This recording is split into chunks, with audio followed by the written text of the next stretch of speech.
जेवणानंतर ना तोंडात टाकायला काही गोड पदार्थ घरात असतील तर छान वाटतं. त्यामुळं मी आज बनवत आहे मस्त नट्सचे लाडू. तर इथे काजू, बदाम तुपात छान परतून घेतले, म्हणजे छान भाजून घेतले, पावडर केली त्याची. घरामध्ये खजूर होते खूप दिवस झालं, अर्धे पॅकेट होतं खजूरचं. तर खजूर आणि थोडेसे अंजीर घालून मी हे सगळं मिक्स करून याचे मस्त असे लाडू बनवलेले आहेत. थंडीच्या दिवसांमध्ये असे लाडू खायलाही छान वाटतं.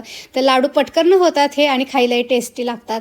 येथे मी भिजवून घेतलेली आहे थोडीशी नाचणी आणि जास्त प्रमाणात घेतलेली आहे मुगाची डाळ. आज रात्रीच्या जेवणात बनवत आहे कारलं. तर कारलं मीठ टाकून कट करून छान उकडायला ठेवले.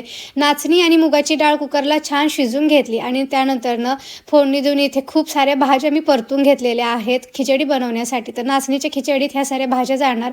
शिजलेली नाचणी आणि मुगाची डाळ यामध्ये मी मिक्स करून घेतली. थोडीशी मीठ टाकलं, थोडी कोथिंबीर आणि इथे आज मस्त अशी पौष्टिक नाचणीची खिचडी तयार झाली. सोबत असं केलेलं आहे मस्त भरलेलं कारलं.